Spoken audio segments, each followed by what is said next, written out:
नमस्कार नहीं welcome you world affairs. मैं हूं प्रशांत धवन। नाउ ये बात अब कंफर्म हो चुकी है, यूएसए ने शूट डाउन कर दिया है चाइना का मिलिट्री बलून, चाइना का स्पाई मिलिट्री बलून जो यूएसए की धरती के ऊपर उड़ रहा था। और यहाँ पे आप देख पाओगे ये वीडियो है, ये वीडियो दुनिया भर में वायरल हो चुकी है।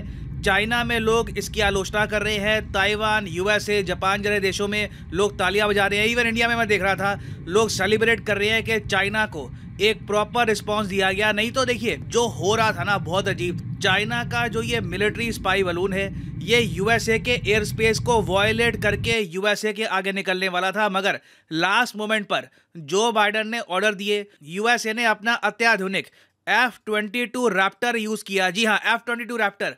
देखो ये जो गुब्बारा था, इसको शूट डाउन करने के लिए यूएस आराम से F-16 या कोई जो इनका पुराना फाइटर जेट है वो भी यूज कर सकते थे, मगर इन्होंने आप कह लीजिए एक मैसेज सेंड किया है चाइना को, अपना सबसे advanced, one of their most advanced fighter jet use करके। और मिसाइल भी आप देखो कौन सा इस्तेमाल किया गया है यहाँ पर, AIM-9X साइडवाइंडर। ये मिसाइल यूजुअली बड़े टारगेट्स के लिए होता है। मान लो कोई ट्रांसपोर्ट एयरक्राफ्ट वगैरह हो, वो आपको डिस्ट्रॉय करना है, तो एक बलून को डिस्ट्रॉय करने के लिए यूएसए ने जब ये इतना बड़ा तामझाम इस्तेमाल किया, तो इससे ये बात क्लियर हो जाती है कि यूएसए ने सिर्फ चाइना का बलून डिस्ट्रॉय नहीं किया, इन्होंने एक मैसेज सेंड किया है चाइना को कि अपनी लिमिट्स में रहिए। दूसरे कंट्री की टेरिटोरियल इंटेग्रिटी अगर आप रिस्पेक्ट नहीं करेंगे तो ऐसा रिस्पॉन्स आपको मिलेगा ना। ऑब्वियस सी बात है, चाइना ये सब देखकर बहुत गुस्सा है। चाइना ने आलोचना करी है यूएसए के डिसीजन की। और देखो ये लोग कह रहे हैं, चाइना का कहना यह है कि यूएसए की सरकार पे इनकी पब्लिक ने बहुत ज़्यादा दबाव डाल दिया था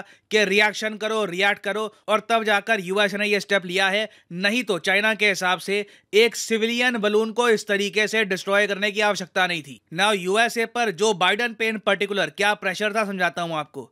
जो ये देखो चाइना बलून इंसिडेंट है, जिस पर बाय द वे मैं वीडियो बना चुका हूं, ये शुरू हुआ था जनवरी 28 को और ख़त्म हो गया 4 फरवरी को। जनवरी 28 को क्या होता है कि चाइना से उड़ा हुआ एक बलून ये यूएस की बॉर्डर के अंदर आ जाता है। नहीं तो देखो ये जो बलून है, ये चाइना के हिसाब से, मैं चाइना का वर्जन आपको बता रहा हूँ, चाइना के हिसाब से वेदर को स्टडी करने के लिए, मौसम को स्टडी करने के लिए इन्होंने रिलीज किया था आज से कई महीनों पहले। तो धीरे धीरे ये जो बलून है ये जापान के ऊपर उड़ा, फिर उसके बाद पैसिफिक ओशन के ऊपर गया, फिर कनाडा के ऊपर से जाकर कर दिया था यूएसए की टेरिटरी को। और यूएसए में देखो कई लोगों ने ये बोलना स्टार्ट कर दिया कि ये बलून चाइना इस्तेमाल करेगा जासूसी करने के लिए। ये चाइना पहले कई देशों के साथ कर चुका है। यूएसए की पब्लिक ने जो बाइडेन की आलोचना करनी स्टार्ट कर दी, ये कहकर कि देखो जापान के साथ भी चाइना ने सेम काम किया था। जी हाँ, जापान का जो कोस्टल एरिया है वहां पर भी सेम टाइप का जो बलून है ये 2020 में देखा गया था। उसके पहले ताइवान में भी आप देखो फरवरी 2022 में ऐसा बलून देखा गया है। इवन इंडियन बॉर्डर के पास 2019 में रिपोर्ट किया गया था कि चाइना ऐसे बलून का इस्तेमाल करता है बॉर्डर के आसपास का डेटा इकट्ठा करने के लिए। और हर जगह आप देखोगे इस बलून का साइज ऑलमोस्ट सेम होता है। एक 27 मीटर के डायमीटर का यहाँ पे आप देख पाओगे ये बलून है, और नीचे इसके यहाँ पे लगा होगा एक इक्विपमेंट। इस इक्विपमेंट से चाइना फोटोज खींच सकता है, जो जियो स्ट्रेटेजिक लोकेशंस है ये सेंड कर सकता है बीजिंग में। और उसके अलावा हमें पता नहीं है कि चाइना और कौन सा सीक्रेट इक्विपमेंट यहाँ पर इस्तेमाल करता है। अब जब ऐसा गुब्बारा पूरे यूएसए पे उड़ेगा ना, तो लोगों ने मीम्स बनानी स्टार्ट कर दी है। फॉर एग्जाम्पल यहाँ पे आप देख पाओगे कई लोगों ने ये कहा कि चाइना ने नए टाइप की बीमारी भेज दी है यूएसए में। कई लोग तो ये कह रहे थे कि जो बाइडेन पैसे लेते हैं चाइना से, और कई लोगों ने इस टाइप की वीडियो मीम बनाई जहां पर जो बाइडेन लड़खड़ा रहे हैं और ये जो चाइना का गुब्बारा है ये लगातार जो बाइडेन को धक्के दे रहा है। तो कहीं ना कहीं देखिए जो बाइडेन की जो इमेज थी ये यूएसए में लगातार गिरती जा रही थी। लोग आलोचना कर रहे थे जो बाइडेन की, लोग कह रहे थे कि कुछ रिस्पांस तो दो, हम वर्ल्ड पावर है, सुपर पावर है, हमारा मिलिट्री बजट $780 बिलियन, चाइना का मिलिट्री बजट अभी 300 के आसपास नहीं पहुंचा, हम क्या ऐसे बुली हो जाएंगे। और याद रखिएगा यूएसए में जो चुनाव हैं ये भी 2024 में स्टार्ट हो जाएंगे। जो प्रेसिडेंशियल कैंपेन्स हैं इसी साल आप देखोगे स्टार्ट होने वाले हैं। डोनाल्ड ट्रंप ऑलरेडी एक्टिव हो चुके हैं। तो जो बाइडेन पे प्रेशर था कि मैं ऐसा ना दिखूं कि जी मैं बहुत ज़्यादा सॉफ्ट हूं चाइना पर, तो इसलिए फाइनली जो बाइडेन ने कहा कि हमें एक रिस्पांस देना होगा, नहीं तो बाकी क्वाड कंट्रीज कहेंगी कि हमारे यहाँ तो बॉर्डर का इशू है ना। यूएसए की तो पूरे मैप के ऊपर चाइना एक स्पाई बलून उड़ाता है।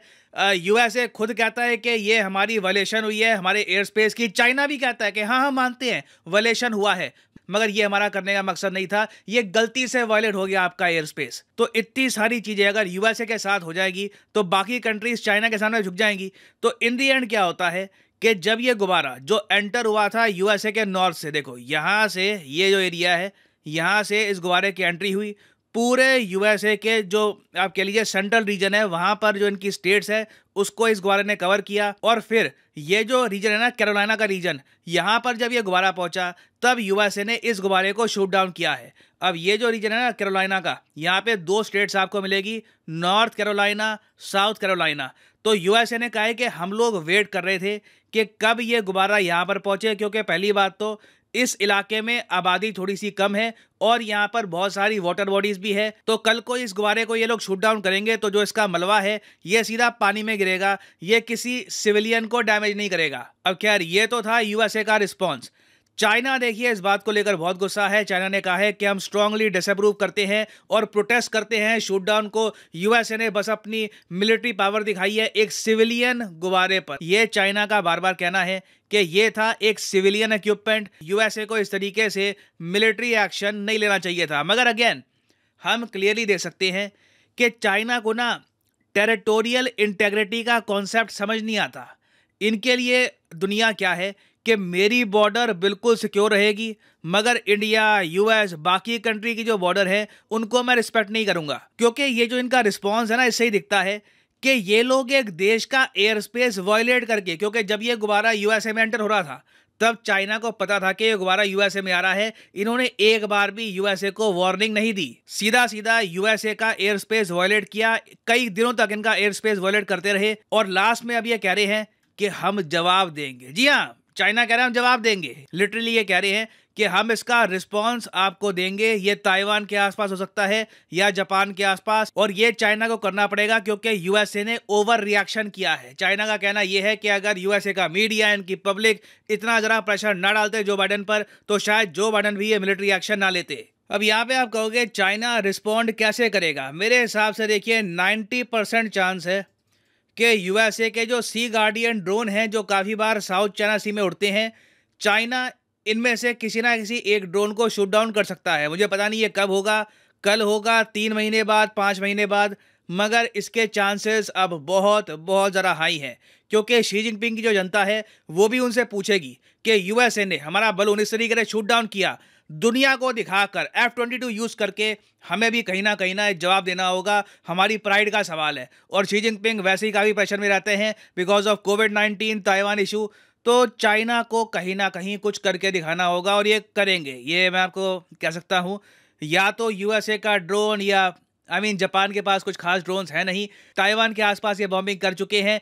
डेफिनेटली यूएसए का एक जो ड्रोन है ये शूट डाउन करेंगे या फिर एटलीस्ट शूट डाउन करने की कोशिश करेंगे आने वाले कुछ महीनों में। तो ये टॉपिक न्यूज में रहेगा। अभी आप अगर समझ रहे हैं कि ये कहानी अगर खत्म हो गई है, नहीं, ये हो सकता है कि शुरुआत हो एक मेजर एस्केलेशन की इन द नियर फ्यूचर, और इस पर मैं in the future updated videos लाता रहूंगा। और फाइनली यहाँ पर मैं ये भी ऐड कर दूं कि लाइफ में अगर आप एक बार प्रॉपरली एक एग्जामिनेशन की तैयारी करना चाहते हैं, घर बैठे या काम करते हुए कहीं भी, तो अनअकैडमी के क्वालिटी कोर्सेज आप परचेज कर सकते हैं at a heavy discount. Simply जाइए कमेंट सेक्शन में, यहाँ पे आपको मिलेंगे एग्जाम्स के link. For example let's say आप प्रिपेयर कर रहे हैं यूपीएससी के लिए, तो यूपीएससी के लिंक पर यहाँ पे आपको करना है क्लिक और यहाँ पे आप कर सकते हैं परचेज यूपीएससी का कोर्स जिसके अंडर प्रीलिम्स और मेंस दोनों यहाँ पे आपके कवर होंगे। अगर आप चाहते हैं कि सिर्फ 3 महीने का कोर्स परचेज करना है या 6 महीने का फॉर द प्रीलिम्स, ये भी आप कर सकते हैं परचेज। मगर जो प्राइसेस यहाँ पर लिखे हैं ये कभी भी पे मत कर देना, सिंपली कोड यूज करो PD10 और अपने आप प्राइसेस गिरने स्टार्ट हो जाएंगे। You will be able to save a lot of money, so use the code PD10 and save money. So इसी नोट के साथ ये है वीडियो का अंत। Thank you for listening and as always God bless you all.